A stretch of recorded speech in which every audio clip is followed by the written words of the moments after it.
magpahinga ka muna. Sobrang init na. Okay na naman. Kaya ko naman ang init. Mamaya na. Primo, baka sumakit na naman ang ulo mo. Baka masobrahan ka sa pagbabad sa init. Okay na ako. Kaya ko lang. At isa pa, may gamot naman ako dyan. Kung sakaling sumakit ang ulo ko. Na, magpahinga ka muna. Bumalik ka na lang mamaya. Sige. Hindi na ako magkikipagtalo sa'yo.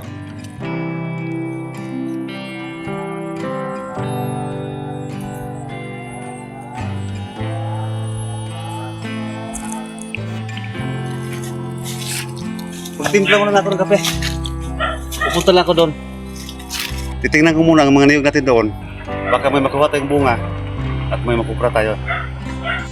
Sige, pero bilisan mo lang.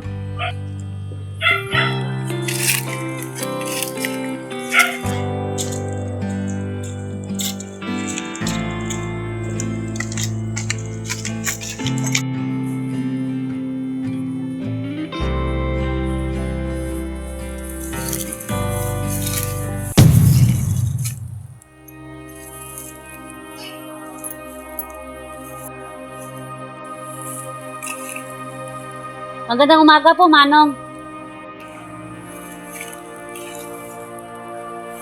Magandang umaga din sa inyo. May kailangan ba kayo sa akin?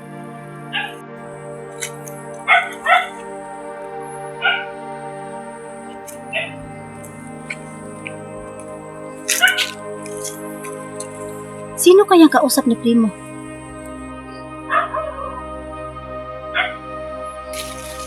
Opo, Manong. May kailangan po kami sa'yo.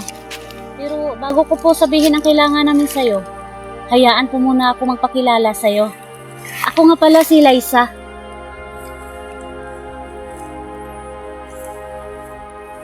Primo. Gisa po. Primo. Ano bang sadya niyo sa akin? Nandito po kami, Manong Primo, dahil gusto po bilhin ng amo namin ang lupa mo. Ha? Hindi ko naman ipinagbibili ang lupa ko. At hindi ko naman sinabi na ibinibinta ko ang lupa kong ito. Manong, kahit hindi mo pa ibinibinta ang lupa ninyo, dahil gusto itong bilhin ng amo namin, kaya ibibinta mo ito sa kanya. Sandali lang, Iha. Hindi yata tayo nagkakaintindihan. Sabi ko, hindi ko ibibinta ang lupa ko dahil hindi nyo ito kayang bilhin.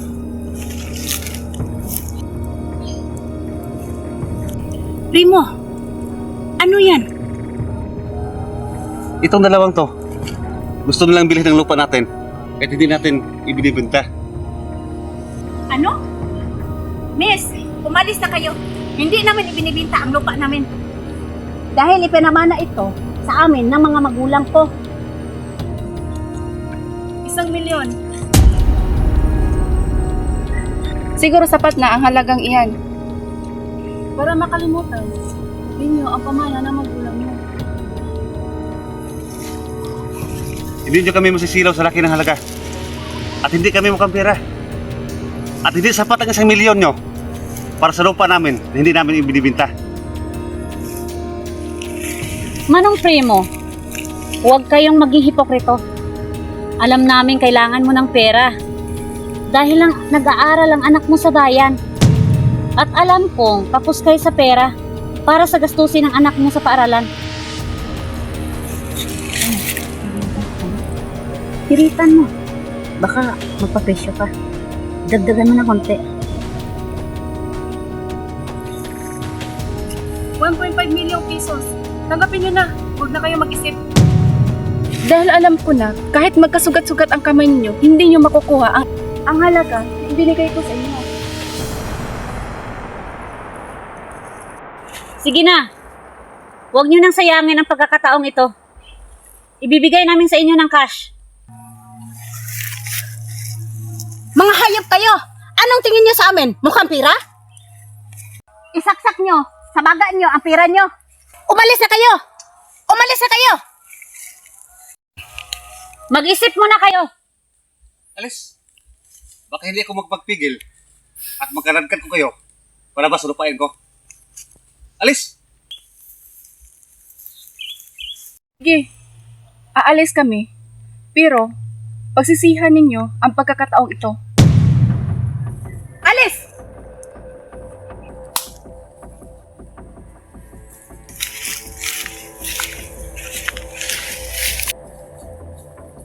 Akala siguro nila madadala tayo sa pira. Akala siguro nila katulad tayo ng ibang mayari dito na madadala nila sa laki ng halaga. Sino kayang amon na primo? At bakit nila gustong bilhin ang lupain natin? Iisang tao lang ang pumasok sa isip ko. At ang taong iyon ay ang may-ari na ngayon sa lahat ng mga lupain dito sa atin. Maliban sa lupa natin. Si Gobernador Basco ba? Primo? Oo, Isabel. Siya. Umuwi na muna tayo. Uminit ng ulo ko ng sobra. Sige.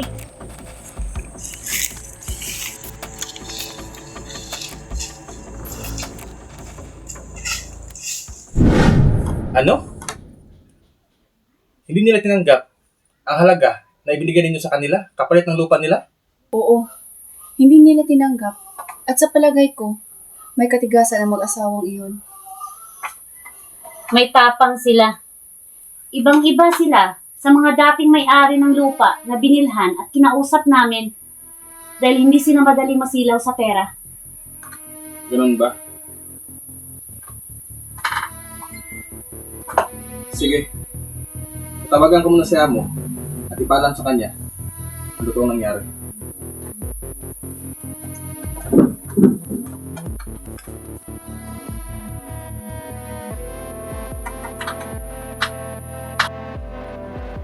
Hello po, Amo.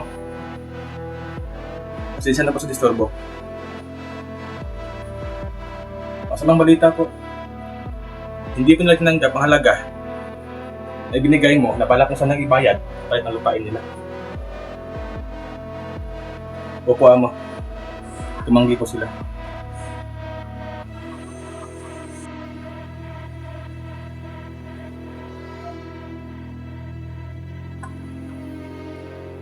Sige po, Amo.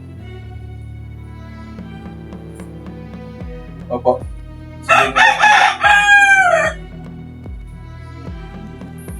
Anong pangalan na may-ari?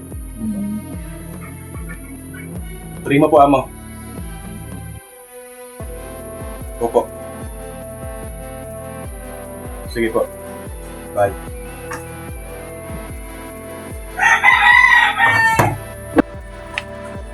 Ano? May gagawin ba tayo? May inutos ba si Amo? Wala. Pero mayroong papadala sa atin sa Amo. Sa papel. Iprimahan natin sa kanila. Sa ayaw nila o sa hindi. Ano? Pipilitin natin sila? Parang ano na nga. Sandali lang, Rogelio. Kung kami lang dalawa ni... mahihirapan kaming takutin sila. Pero kung kasama ka, sa palagay ko, matatakot natin sila. Tama si Lisa Ruido. Iba kasi ang angas ng lalaki kaysa babae. Hindi pwede. May iba akong gagawin. At sa inyo iniutos ni Amo ang trabaho niya. Kaya kayo ang dapat katrabaho.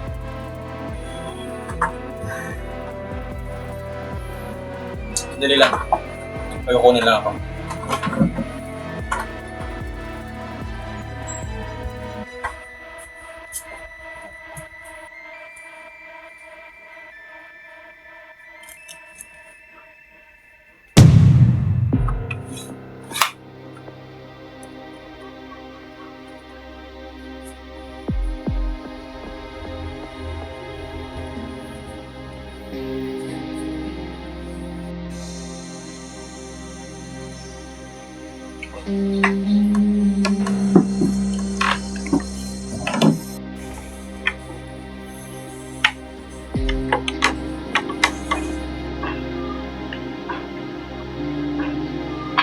Makakatulong ito para sa trabaho ninyo. Baril? Kunin nyo. Papakinabangan nyo yan.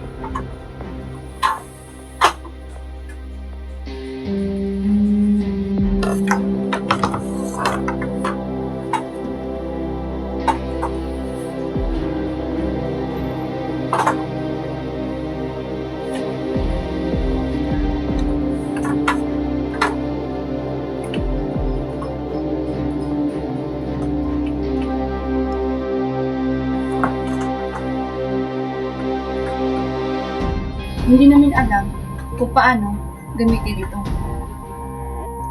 Madali lang yan. Ikasama. Tutok mo sa kalaban mo. Kalabitin mo.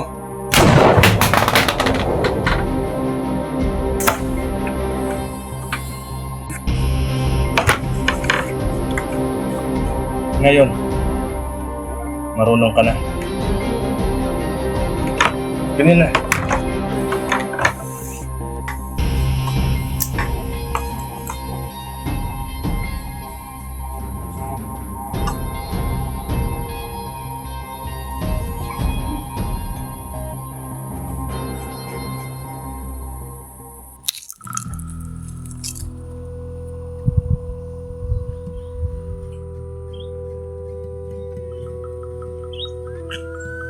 Primo, ang kape mo.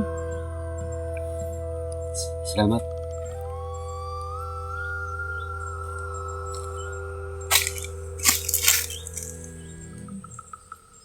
Iniisip mo pa sila? Oo, iniisip ko. Iniisip ko kung bakit. Pati ang lupa natin na sobrang liit ay pinagkakainteresan pa nila. Sobrang laki na ng lupa na nabili at nakuha na nila dito sa lugar natin. Baka gusto nila, mapasakan nila lahat ang lupain dito.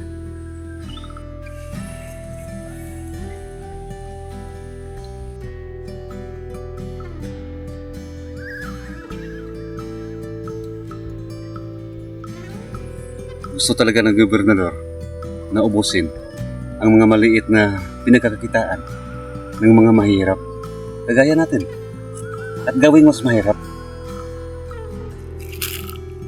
Tama ka. Primo.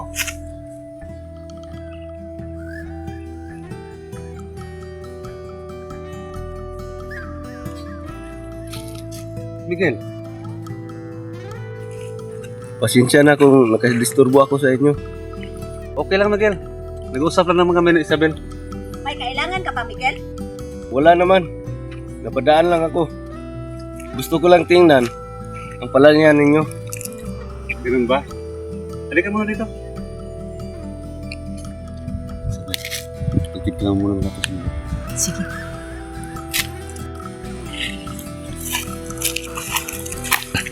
Dito tayo Miguel.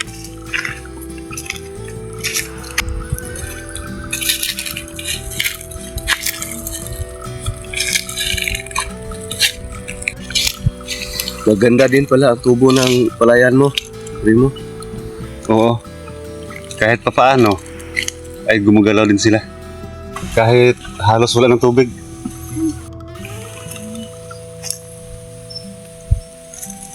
Siya nga pala Miguel.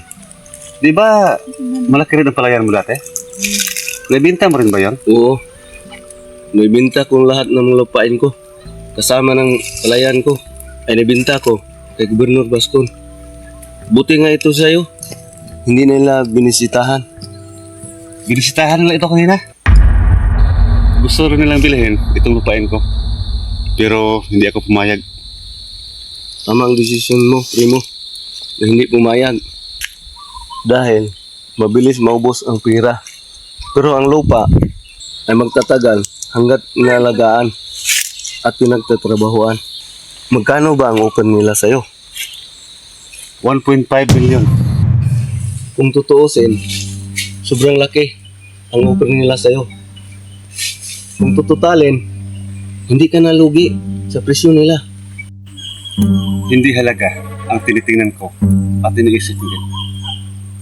Ang iniisip ko ay pang matagalang kabuhayan. Yung kahit maliit lang, pero panghabang buhay. Tama ka. Nasisisi ako dahil umagat ako sa offer nila. Nasilaw ako sa pera. Hindi ko naisip ang kinabukasan ng pamilya ko. Tingnan mo ako ngayon. Trabahador na lang ako sa tubuhan ni Gobernador na dati kong pagmamayari. Miguel, ikaw na ang kapin. Salamat.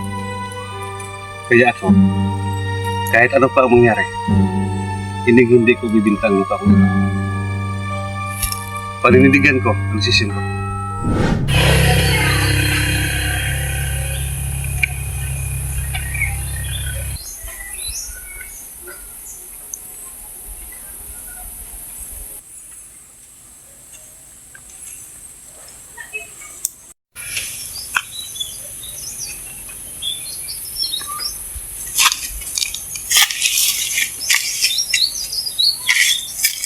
Pahiram ako. Ito.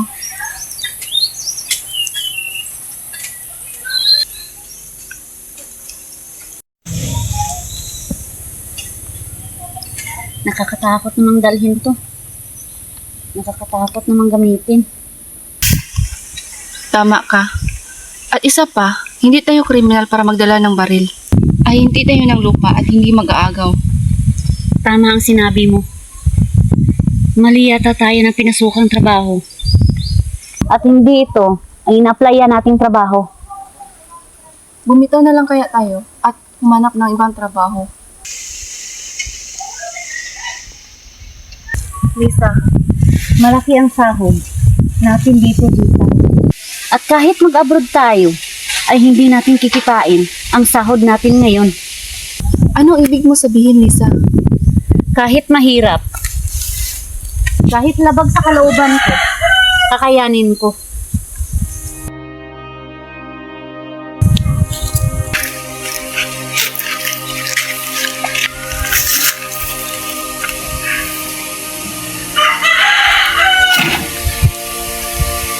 Lisa, Gisa, hindi ako katulad mo na walang binubuhay. May mga anak ako, may binubuhay. At may sakit pa ang nanay ko. At kung makakapagtrabaho ako at sasahuran ako ng minimum, hindi sasapat sa pangangailangan namin, Gisa. pero mali ang ginagawa natin. Mali na kung mali. Ang mahalaga, mabubuhay ko ang pamilya ko. Kung aayaw ka, hindi aayaw ka. Desisyon mo yan.